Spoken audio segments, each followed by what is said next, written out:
Assalamu alaikum students. Hope you all doing well with your state of your mind. Today our topic is DNA. DNA basically stands for deoxyribonucleic acid. It's a hereditary material. हमारा hereditary material है ये जो हमें हमारे parents से मिलता है, जो हमारे तमाम कैरेक्टरिस्टिक्स को कंट्रोल करता है, ठीक है। और ये 3 डायमेंशनल स्ट्रक्चर होता है जो प्रपोज किया था जी वर्सन एंड क्रिक, 2 साइंटिस्ट थे। इन्होंने प्रपोज किया था इसका स्ट्रक्चर फर्स्ट टाइम इन 1953, ठीक है। और अभी तक जो है ये डीएनए का यही वाला स्ट्रक्चर हम लोग स्टडी कर रहे हैं जो इन दोनों ने प्रपोज किया था। तो डीएनए के 2 स्ट्रैंड्स होते हैं बेसिकली, जिन्हें हम पॉलीन्यूक्लियोटाइड्स बोलते हैं। DNA basically double helix molecule है, ठीक है। इसमें एक मॉलिक्यूल डीएनए का जो होता है उसमें 2 स्ट्रैंड्स होते हैं साइड बाय साइड, जिस तरह सीडी के 2 साइड्स होती है ना सीडी की लीडर, इसी तरह डीएनए जो है इसके भी 2 स्ट्रैंड्स होते हैं साइड बाय साइड। और जिस तरह हमारी लीडर होती है वो आपस में 2 स्ट्रैंड्स जुड़े हुए होते हैं ना स्टेप बाय स्टेप, इसी तरह जो हमारा डीएनए है, ठीक है, वो भी दोनों स्ट्रैंड्स जो है वो आपस में लेडर लाइक स्ट्रक्चर बना रहे होते हैं, ट्विस्टेड हुए होते हैं, आपस में एक दूसरे को ओवरलैपिंग हुई होती है, ठीक है। और जिस तरह से ऑर्गेनिजम्स जो है उनका बेसिक बिल्डिंग ब्लॉक जो है वो सेल है, ठीक है। हमारी जो ग्रोथ है वो सिर्फ एक सिंगल सेल से स्टार्ट हुई थी और उसके बाद जो है वो हम इतने बड़े इंसान बन गए, ठीक है।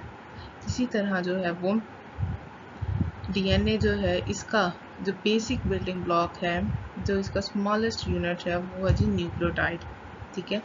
न्यूक्लियोटाइड जो है ये कंसिस्ट होता है जी हमारे पास फॉस्फेट शुगर, ठीक है, और नाइट्रोजनस बेसिस। 3 चीज़ें होंगी जी हमारे पास इसमें, शुगर होगा, फॉस्फेट ग्रुप होगा और नाइट्रोजनस बेसिस होगी, ठीक है।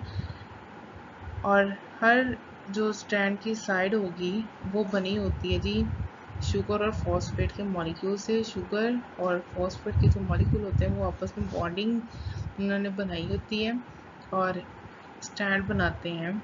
और दरमियान में जो दोनों स्टैंड्स होते हैं वो दरमियान में जुड़ते हैं जी नाइट्रोजनस बेसिस से।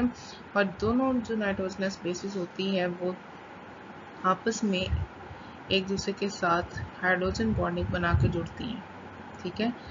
और जो नाइट्रोजनस बेसिस डीएनए में मौजूद होती हैं वो 4 तरह की होती हैं हमारे पास, adenine, guanine, cytosine and thymine, ठीक है। 4 होती हैं ये हमारे पास डीएनए के स्ट्रैंड में। डीएनए जो है वो करता क्या है, हमारा जेनेटिक मटेरियल जो है, हमारी जेनेटिक इंफॉर्मेशन जो है वो डीएनए स्टोर करता है और उसे कंट्रोल करता है। और हमारी तमाम तर जो ट्रेड्स होती हैं, कैरेक्टरिस्टिक्स होती हैं और उनके जो फंक्शंस होते हैं वो तमाम के तमाम जो है वो डीएनए हमारा स्टोर करता है और उनको कंट्रोल करता है। जस्ट फॉर एग्जांपल हमारा हेयर कलर है, हमारी आई कलर है, ठीक है, हमारे बाल जो है वो करली होने हैं, हमारा स्किन कलर जो है वो क्या है, ये सारी कैरेक्टरिस्टिक्स जो होती हैं ये हमारा डीएनए जो है वो स्टोर भी करता है और कंट्रोल भी करता है, ठीक है। ये डीएनए का स्टैंड आपको इस स्लाइड में नज़र आ रहा है।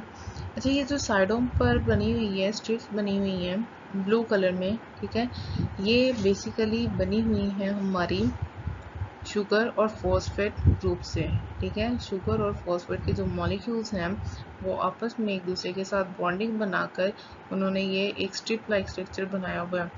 और जो दोनों स्ट्रिप्स हैं ये आपस में आपको एक ट्विस्टेड फॉर्म में नज़र आ रही हैं, एक दूसरे के अराउंड से वो ट्विस्ट हुई हुई हैं, रैप हुई हुई हैं, ठीक है।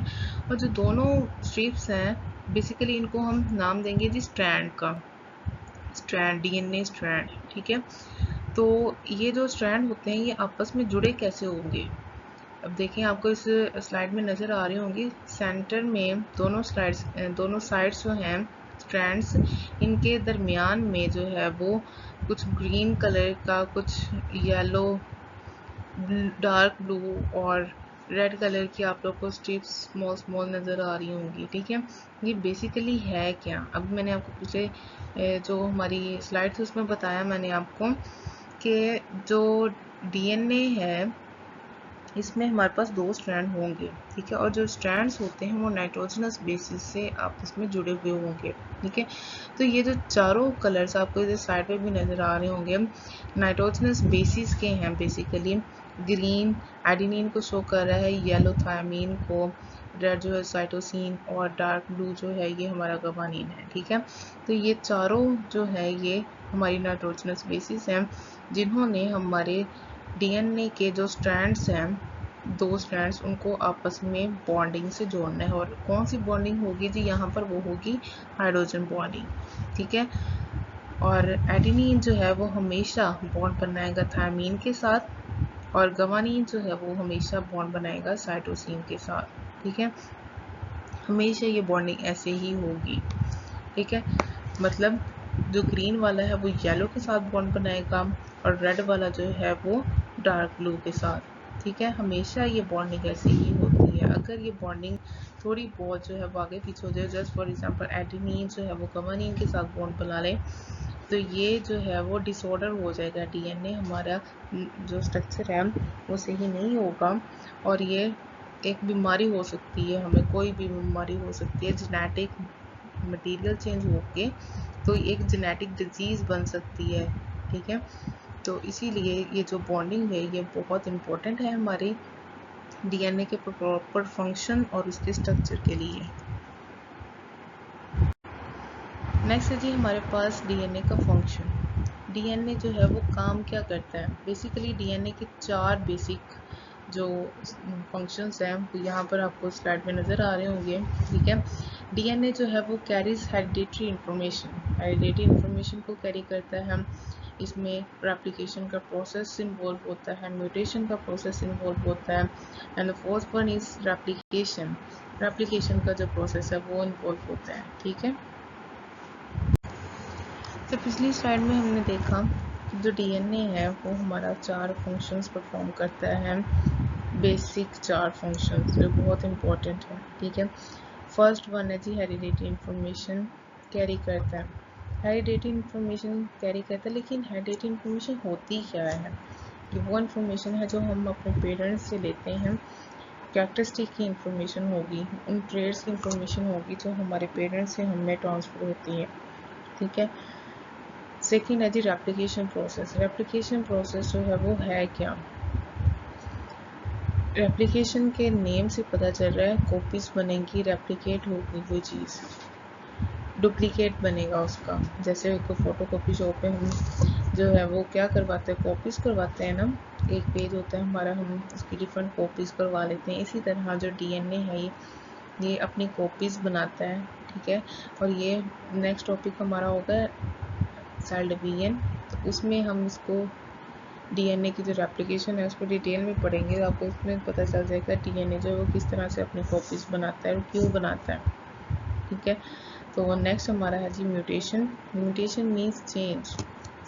कौन सी चेंज, ये वो चेंजेस है जी जिसकी वजह से हम दूसरे ऑर्गेनिज्म से, दूसरे इंसानों से, अपने फ्रेंड से, अपने पेरेंट्स से या अपने बहन भाइयों से डिफरेंट नज़र आते हैं, ठीक है। तो ये वो चेंज है म्यूटेशन। फोर्थ वन है जो लास्ट फंक्शन है वो है जी ट्रांसक्रिप्शन। ट्रांसक्रिप्शन क्या होता है जी, डीएनए के ऊपर जो इंफॉर्मेशन होती है, जो ट्रेड्स की कोडिंग हुई होती है, वो कॉपी करके in the form of messenger RNA transfer किया जाता है। This process is called transcription. Hope you will understand everything. If you don't understand anything you can ask me. Okay, Allah Hafiz.